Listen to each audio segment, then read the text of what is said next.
ॐ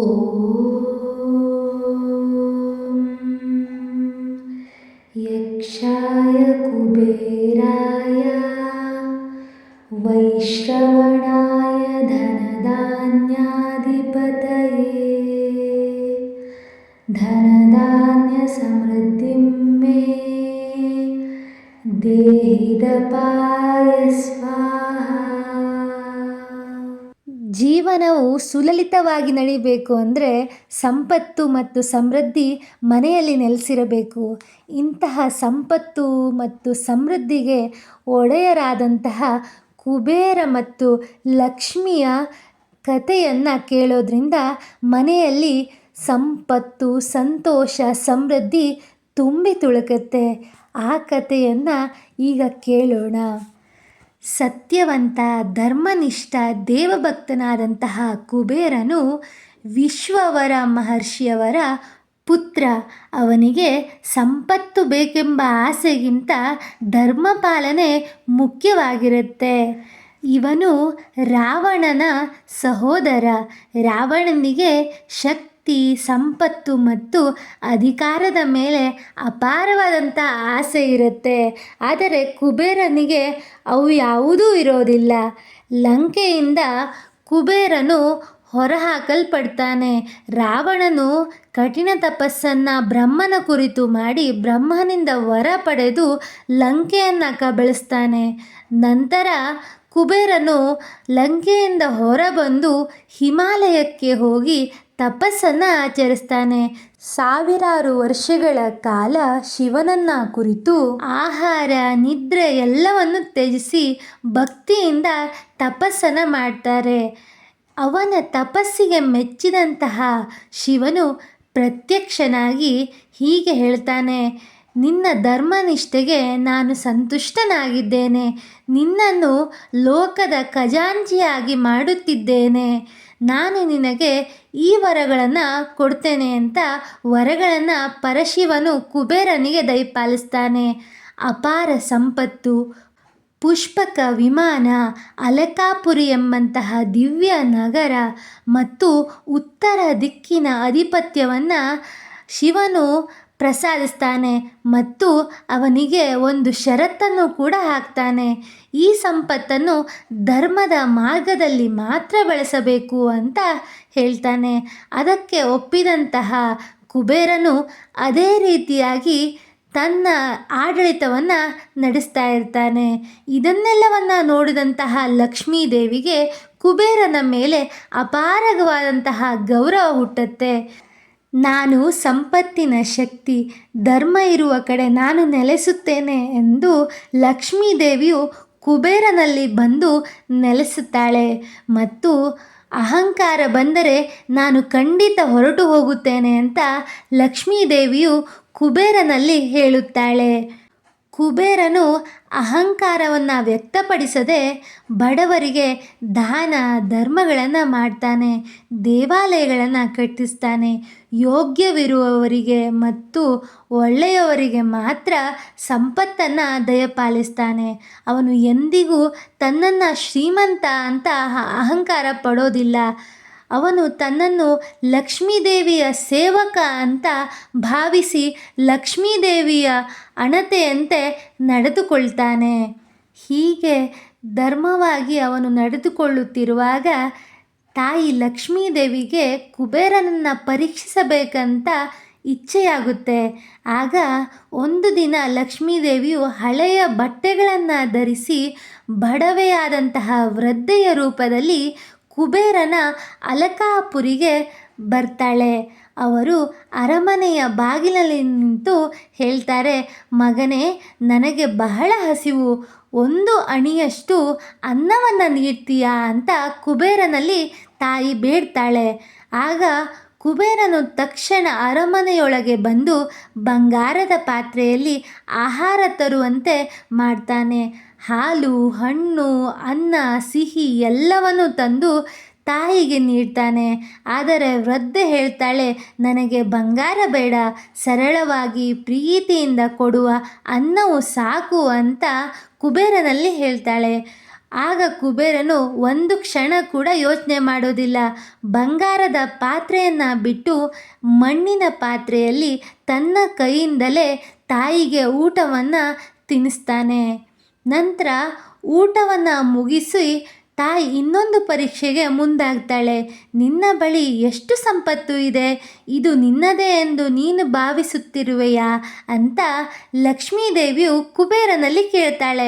ಆಗ ಕುಬೇರನು ಉತ್ತರಿಸ್ತಾನೆ, ಇಲ್ಲ ತಾಯಿ, ಇದು ಲಕ್ಷ್ಮೀದೇವಿಯದು, ನಾನು ಕೇವಲ ಅದರ ರಕ್ಷಕ ಅಂತ ವಿನಮ್ರತೆಯಿಂದ ವೃದ್ಧೆಯ ರೂಪದಲ್ಲಿರುವಂತಹ ಲಕ್ಷ್ಮೀದೇವಿಗೆ ಕುಬೇರನು ಹೇಳ್ತಾನೆ. ಇದರಿಂದ ಸಂತುಷ್ಟರಾದಂತಹ ಲಕ್ಷ್ಮೀದೇವಿಯು ವೃದ್ಧೆಯ ರೂಪವನ್ನು ಮಾಯವಾಗಿಸಿ ತನ್ನ ದಿವ್ಯ ಪ್ರಕಾಶದಲ್ಲಿ ಕಾಣಿಸಿಕೊಳ್ತಾಳೆ, ಪ್ರತ್ಯಕ್ಷವಾಗ್ತಾಳೆ. ನಂತರ ಅವಳು ಹೇಳಿದಳು, ಕುಬೇರ, ನಿನ್ನನ್ನು ಪರೀಕ್ಷಿಸಲು ಬಂದೆ. ನಿನ್ನಲ್ಲಿ ಒಂದು ಚೂರು ಅಹಂಕಾರವಿಲ್ಲ. ದಾನದಲ್ಲಿ, ವ್ಯವಹಾರದಲ್ಲಿ, ಸಂಪತ್ತಿನ ಮೇಲಿನ ನಿನ್ನ ಆಸಕ್ತಿಯಲ್ಲಿ ಯಾವ ಬದಲಾವಣೆಯೂ ಇಲ್ಲ. ಅದಕ್ಕಾಗಿ ನಾನು ನಿನ್ನ ಬಳಿ ಶಾಶ್ವತವಾಗಿ ನೆಲೆಸ್ತೇನೆ ಅಂತ ಲಕ್ಷ್ಮೀದೇವಿಯು ಕುಬೇರನಲ್ಲಿ ಶಾಶ್ವತವಾಗಿ ನೆಲೆಸ್ತಾಳೆ. ಮತ್ತು ಲಕ್ಷ್ಮೀದೇವಿ ಕುಬೇರನಿಗೆ ವರವನ್ನು ನೀಡ್ತಾಳೆ. ನಿನ್ನ ಸಂಪತ್ತು ಯಾವತ್ತೂ ಧರ್ಮ ಮಾರ್ಗದಲ್ಲಿ ವೃದ್ಧಿಯಾಗುತ್ತದೆ. ನೀನು ಲೋಕಕ್ಕೆ ಐಶ್ವರ್ಯ ಹಂಚುವವನು ಆಗುತ್ತೀಯಾ ಅಂತ ಹೇಳ್ತಾಳೆ. ಆಗ ಕುಬೇರನು ತಲೆಬಾಗಿ, ನಾನು ನಿನ್ನ ಸೇವಕ ಮಾತ್ರ ತಾಯಿ ಅಂತ ಹೇಳ್ತಾನೆ. ಈ ರೀತಿಯಾಗಿ ಕುಬೇರನ ಜೊತೆ ಲಕ್ಷ್ಮೀದೇವಿಯು ನೆಲೆಸ್ತಾಳೆ.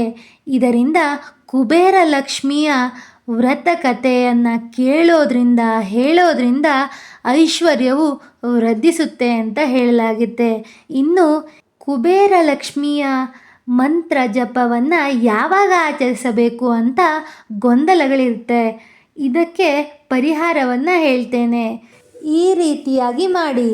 ಶುಕ್ರವಾರ ಅಥವಾ ಮಂಗಳವಾರ ಬೆಳಿಗ್ಗೆ ಅಥವಾ ಸಾಯಂಕಾಲ. ಬೆಳಿಗ್ಗೆ ಅಂದರೆ ಬೆಳಿಗ್ಗೆ 4:30ಯಿಂದ 6 ಗಂಟೆಯ ಒಳಗಡೆ ಬ್ರಹ್ಮ ಮುಹೂರ್ತದಲ್ಲಿ, ಇಲ್ಲ ಸಾಯಂಕಾಲ 5:30ಯಿಂದ 6:30 ಗೋಧೂಳಿ ಮುಹೂರ್ತದಲ್ಲಿ ಮಂತ್ರ ಜಪವನ್ನು ಉಚ್ಚರಿಸಬೇಕು. ಮನೆಯ ಉತ್ತರ ದಿಕ್ಕು ಅಥವಾ ಪೂಜೆ ಕೋಣೆಯಲ್ಲಿ ಪೂಜೆಯನ್ನು ಅಥವಾ ಜಪವನ್ನು ನೆರವೇರಿಸಬೇಕು. ಸ್ವಚ್ಛತೆಯಿಂದ ಹಸಿರು ಬಟ್ಟೆ ಮತ್ತು ಕುಶಾಸನವನ್ನು ಹಾಕಿಕೊಂಡು ನೆಲದಲ್ಲಿ ಕೂತು ಜಪವನ್ನು ಮಾಡಿದರೆ ಹೆಚ್ಚು ಪರಿಣಾಮವನ್ನು ಕಾಣ್ತೀವಿ. ಹಣಕಾಸಿನ ಯಾವುದೇ ರೀತಿಯಾದಂತಹ ತೊಂದರೆ ಇದ್ದರೆ ಈ ರೀತಿಯಾಗಿ ಜಪವನ್ನು ಅನುಸರಿಸಿದರೆ ನಮಗೆ ಒಳ್ಳೆಯದಾಗುತ್ತೆ. ಎಲ್ಲ ಆರ್ಥಿಕ ಸಮಸ್ಯೆಗಳು ಬಗೆಹರಿಯುತ್ತೆ. ಇನ್ನು ಕುಬೇರ ಲಕ್ಷ್ಮಿಯ ಮಂತ್ರಗಳನ್ನು ಕೇಳೋಣ. ಓಂ ಯಕ್ಷಾಯ ಕುಬೇರಾಯ ವೈಶ್ರವಣಾಯ ಧನಧಾನ್ಯಾಧಿಪತಯೇ ಧನಧಾನ್ಯ ಸಮೃದ್ಧಿಂ ಮೇ ದೇಹಿದಪಾಯ ಸ್ವಾಹಾ. ಓಂ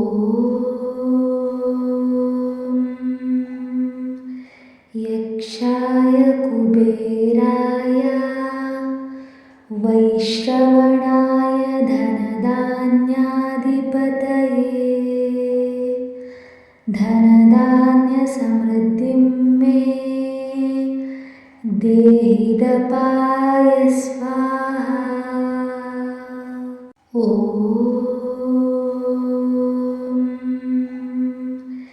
ಯಕ್ಷಾಯ ಕುಬೇರಾಯ ವೈಶ್ರವಣಾಯ ಧನಧಾನ್ಯಾಧಿಪತಯೇ ಧನಧಾನ್ಯ ಸಮೃದ್ಧಿಂ ಮೇ ದೇಹಿದಪಾಯ ಸ್ವಾಹಾ. ಓಂ ಯಕ್ಷಾಯ ಕುಬೇರಾಯ ವೈಶ್ರವಣಾಯ ಧನಧಾನ್ಯಾಧಿಪತಯೇ ಧನಧಾನ್ಯ ಸಮೃದ್ಧಿಂ ಮೇ ದೇಹಿದಪಾಯ ಸ್ವಾಹಾ.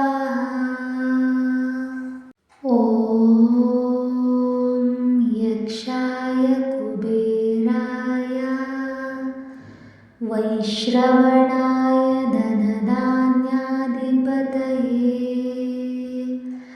धनधान्यसमृद्धिं मे देहि तपाय स्वाहा। ॐ यक्षाय कुबेराय वैश्रवणाय धनधान्याधिपतये धनधान्यसमृद्धिं मे देहि तपाय स्वाहा। ॐ यक्षाय कुबेराय वैश्रवणाय धनधान्याधिपतये धनधान्यसमृद्धिं मे देहि तपाय स्वाहा। ॐ यक्षाय कुबेराय वैश्रवणाय धनधान्याधिपतये धनधान्यसमृद्धिं मे देहि तपाय स्वाहा। ॐ यक्षाय कुबेराय वैश्रवणाय धनधान्याधिपतये धनधान्यसमृद्धिं मे देहि तपाय स्वाहा। ॐ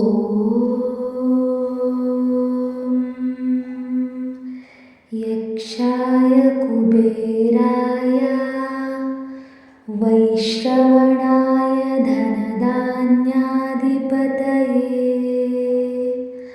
धनधान्यसमृद्धिं मे देहि तपाय स्वाहा। ॐ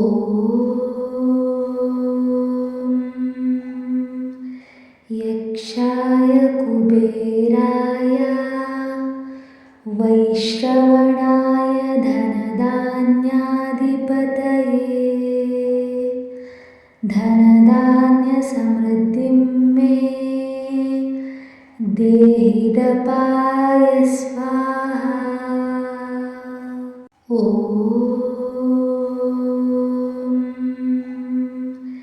यक्षाय कुबेराय वैश्रवणाय धनधान्याधिपतये धनधान्यसमृद्धिं मे देहि तपाय स्वाहा। ॐ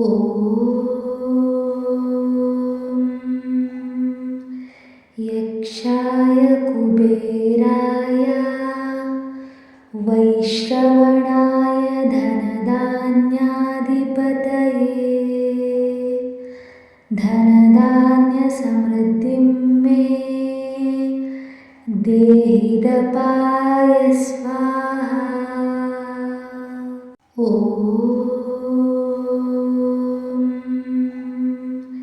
यक्षाय कुबेराय वैश्रवणाय धनधान्याधिपतये धनधान्यसमृद्धिं मे देहि तपाय स्वाहा। ॐ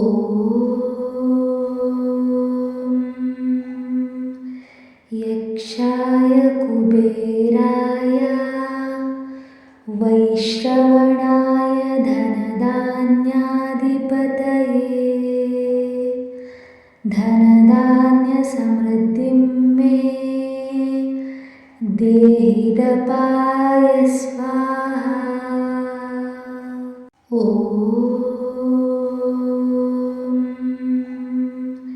यक्षाय कुबेराय वैश्रवणाय धनधान्याधिपतये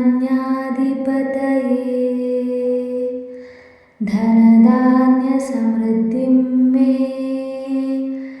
देहि दपाय स्वाहा। ॐ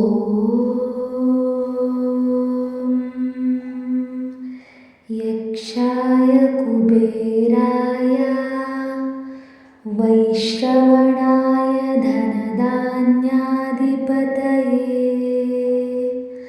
धनधान्यसमृद्धिं मे देहि दपाय स्वाहा। ॐ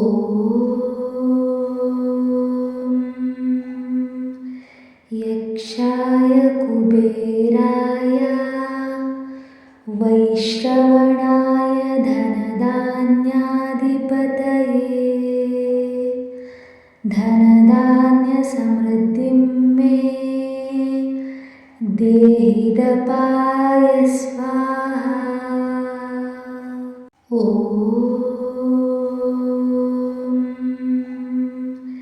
यक्षाय कुबेराय वैश्रवणाय धनधान्याधिपतये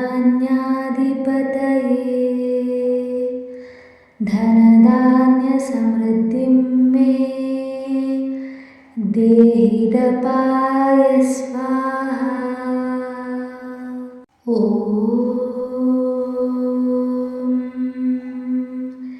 यक्षाय कुबेराय वैश्रवणाय धनधान्याधिपतये धनधान्यसमृद्धिं मे देहि दपाय स्वाहा। ॐ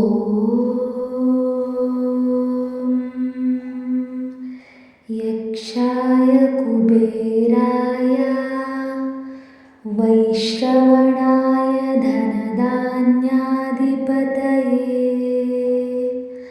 धनधान्यसमृद्धिं मे देहि दपाय स्वाहा। ಕುಬೇರ ಲಕ್ಷ್ಮಿಯ ಕಥೆಯನ್ನು ಕೇಳಿದ ನಿಮಗೆಲ್ಲರಿಗೂ ದೇವರು ಸನ್ಮಂಗಳವನ್ನು ಉಂಟು ಮಾಡಲಿ. ನನ್ನ ಈ ಮಾಹಿತಿಗಳು, ಮಂತ್ರಗಳು, ಕಥೆಗಳು ನಿಮಗೆ ಇಷ್ಟವಾದಲ್ಲಿ ನನ್ನ ಚಾನಲ್ನ ಸಬ್ಸ್ಕ್ರೈಬ್ ಮಾಡಿಕೊಂಡು ಮುಂದಿನ ವಿಡಿಯೋಗಳಿಗಾಗಿ ನನ್ನ ಚಾನಲ್ನ ಸದಾ ಫಾಲೋ ಮಾಡಿ. ವಿಡಿಯೋ ಇಷ್ಟ ಆದರೆ ನಿಮ್ಮ ಪ್ರೀತಿ ಪಾತ್ರರಲ್ಲಿ ಹಂಚಿಕೊಳ್ಳಿ. ಧನ್ಯವಾದಗಳು.